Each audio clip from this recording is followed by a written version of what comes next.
জানিয়ে দেব এই মুহূর্তে হাতে পাওয়া সর্বশেষ গুরুত্বপূর্ণ আপডেট বাংলা সংবাদ। শুরুতেই থাকছে বাংলাদেশকে নিয়ে ভারতের খেলা এখনও শেষ হয়নি বলে মন্তব্য করেছেন বিএনপি চেয়ারপারসনের উপদেষ্টা জয়নুল আবেদিন ফারুক। বাংলাদেশকে নিয়ে নতুন ষড়যন্ত্র শুরু হয়েছে দাবি করে তিনি বলেন, আওয়ামী লীগের জন্য বিগত দিনে আমরা ভারতের বিরুদ্ধে কোনো প্রতিবাদ করতে পারিনি। ফেলানির লাশ ঝুলিয়ে রেখেছে, আমরা প্রতিবাদ করেও কোনো বিচার পাইনি।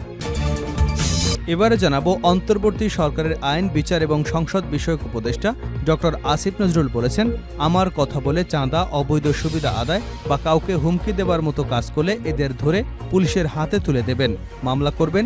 এগুলো সত্যতা মিলে তাদের বিরুদ্ধে উপযুক্ত আইনগত ব্যবস্থা নেওয়া হবে বলে হুঁশিয়ারি করেছেন তিনি। তার ভেরিফাইড ফেসবুক থেকে লাইভে এসে এ বার্তা দিয়েছেন। জানাবো অন্তর্বর্তী সরকারকে পথ হারালে চলবে না। বিপ্লবী ওয়ার্কার্স পার্টির সাধারণ সম্পাদক সাইফুল হক অবিলম্বে নির্বাচন কমিশন গঠন করে গোটা নির্বাচনী ব্যবস্থার গণতান্ত্রিক সংস্কারের উদ্যোগ নিতে অন্তর্বর্তী সরকারের প্রতি আহ্বান জানিয়েছেন। অন্তর্বর্তী সরকারকে পথ হারালে চলবে না এমন মন্তব্য করে তিনি বলেন, গণ আকাঙ্ক্ষা অনুযায়ী একটি নিরপেক্ষ বিশ্বাসযোগ্য নির্বাচন অনুষ্ঠানে তাদের মনোযোগ নিবন্ধ করা উচিত। এদিকে পৃথক ঘটনায় সীমান্তে 2 বাংলাদেশি ও 3 ভারতীয় আটক। পশ্চিমবঙ্গের মালদার সীমান্তের কাছে গবাদি পশু পাচারকালে 2 বাংলাদেশিকে আটক করেছে ভারতীয় সীমান্তরক্ষী বাহিনী বিএসএফ। আরেক অভিযানে বাংলাদেশে পাচারকালে 3 ভারতীয়কে আটক করেছে বাহিনীটি। এছাড়া পৃথক বিভিন্ন অভিযানে পাচারকারীদের কাছ থেকে 32টি মহিষ উদ্ধার করা হয়েছে। জানিয়ে দিব, বাংলাদেশ যেভাবে চলছে সেভাবে চলতে পারে না ত্রিপুরার মুখ্যমন্ত্রী। ভারতের ত্রিপুরা রাজ্যের মুখ্যমন্ত্রী মানিক সাহা বলেছেন, ভারত ছাড়া বাংলাদেশের পরিস্থিতির উন্নত হবে না। বাংলাদেশ যেভাবে চলছে সেভাবে চলতে পারে না। শুক্রবার বিশ্ব পর্যটন দিবস উপলক্ষে আয়োজিত রাষ্ট্রীয় এক অনুষ্ঠানে একথা বলেন তিনি। ত্রিপুরার মুখ্যমন্ত্রী বলেন, বাংলাদেশের স্বাধীনতার সংগ্রামে ভারতের অবদান তাদের মনে রাখা উচিত। মানিক সাহারও বলেন, বাংলাদেশ নিয়ে কথা বলে লাভ নেই। আমরা ভেবেছিলাম যে বাংলাদেশে ফ্লাইট পরিষেবা এখনই শুরু হবে, কিন্তু সেখানকার বর্তমান পরিস্থিতি এটা নিশ্চিতভাবেই একদিন ঘটবে, কারণ ভারত ছাড়া বাংলাদেশের অবস্থার উন্নতি হবে না। এবং সর্বশেষ জানাবো আন্তর্জাতিক সংবাদ। তেল আবিবে দফায় দফায় বিস্ফোরণ। তেল আবিবে দফায় দফায় বিস্ফোরণের শব্দ পাওয়া গেছে। এর আগে লেবাননের রাজধানী বৈরুতে বেশ কয়েকটি আবাসিক ভবনে দফায় দফায় হামলা চালায় ইসরায়েলি বাহিনী। রাজধানীর দক্ষিণাঞ্চলে এই নজিরবিহীন হামলায় হতাহতের মধ্যে শিশু রয়েছে।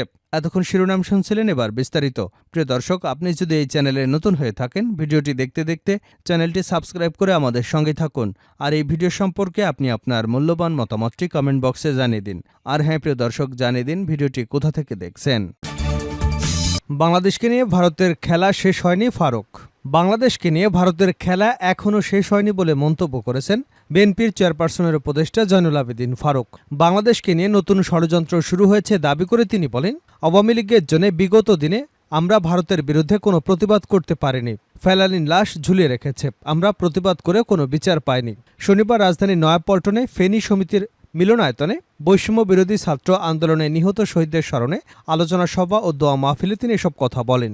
বাংলাদেশের মুসলিম নিকা রেজিস্ট্রার সমিতির এই আয়োজন করে। জয়নুল আবেদিন ফারুক বলেন, আমি জোর গলায় বলতে পারি, আওয়ামী লীগ কখনো মুক্তিযুদ্ধের সপক্ষের শক্তি ছিল না। আওয়ামী লীগ কোনোদিনই মুক্তিযুদ্ধ চায়নি, মুক্তিযুদ্ধের স্বাধীনতাও চায়নি।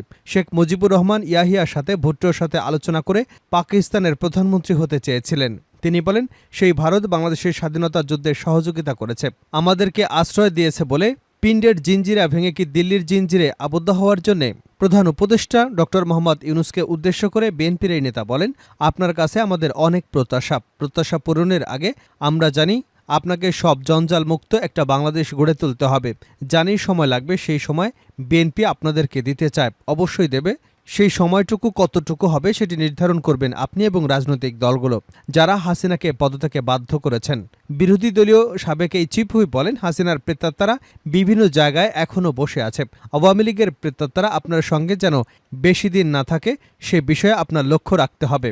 কেন এখনও তারেক রহমানকে বাংলাদেশে ফেরত আনা হচ্ছে না, এমন প্রশ্ন জানিয়ে সাবেক এই সংসদ সদস্য বলেন, কেন তার সব মামলা প্রত্যাহার করা হচ্ছে না। সরকারের উদ্দেশ্যে বলতে চাই, অতি দ্রুত তারেক রহমানের সব মামলা প্রত্যাহার করে তাকে দেশে ফেরানোর ব্যবস্থা করুন। তারেক রহমান বলে দিয়েছেন, আমার দলের সাথে যারা বিগত দিনে আন্দোলনে ছিল তাদের সঙ্গে আমি নির্বাচনে যাব, 2 পক্ষ বিশিষ্ট পার্লামেন্ট গড়ে তুলব, 2 বারের বেশি কেউ প্রধানমন্ত্রী থাকতে পারবে না। এরকম উজ্জ্বল নক্ষত্র নেতার প্রয়োজন বাংলাদেশে। তাই আমরা মনে করি বাংলাদেশের রাজনীতিতে আপনি অনন্য একটা উদাহরণ সৃষ্টি করবেন। আমার কথা বলে চাঁদা সুবিধা আদায়ের চেষ্টা করলে তাকে পুলিশে দিন, আসিফ নজরুল। অন্তর্বর্তী সরকারের আইন, বিচার এবং সংসদ বিষয়ক উপদেষ্টা ড আসিফ নজরুল বলেছেন, আমার কথা বলে চাঁদা, অবৈধ সুবিধা আদায় এবং কাউকে হুমকি দেওয়া এ ধরনের কাজ কেউ করলে তাদেরকে পুলিশে ধরিয়ে দেবেন, মামলা করবেন। এগুলোর সত্যতা মিলে তাদের বিরুদ্ধে উপযুক্ত আইনগত ব্যবস্থা নেওয়া হবে বলেও জানিয়েছেন তিনি। শনিবার তার ভেরিফাইড ফেসবুক পেজে লাইভে এসে কথা বলেন তিনি। উপদেষ্টা বলেন, আমি সরকারে আসার আগে এবং পরে বহু মানুষ আমার সঙ্গে অনুরোধ করে ছবি তুলেছেন। সরকারে আসার আগে বহু প্রোগ্রামে গিয়েছি, অনেকেই ছবি তুলেছে। আমাকে কেউ কেউ জানিয়েছেন এসব ছবি দেখিয়ে কেউ কেউ অবৈধ সুবিধা আদায়ের চেষ্টা করছেন, কেউ কেউ নাকি বিভিন্ন কথা বলে চাঁদাও আদায়ের চেষ্টা করছেন। এগুলো আমি শুনেছি, সত্য মিথ্যা জানি না। তিনি বলেন, আমি এর তীব্র প্রতিবাদ করছি। যারা এসব কর্মকাণ্ড করছেন বা করবার চেষ্টা করছেন তাদেরকে পুলিশে ধরিয়ে দেবেন। কোনো অবস্থায় আমার কথা বলে কেউ যদি চাঁদা আদায় বা অবৈধ সুবিধা আদায়ের চেষ্টা করেন, আপনারা তাকে পুলিশে ধরিয়ে দেবেন, মামলা করবেন। মামলার কপি আমার ফেসবুকে পাঠিয়ে দেবেন। অবশ্যই আমি চেষ্টা করব এর বিরুদ্ধে কঠিন ব্যবস্থা নিতে।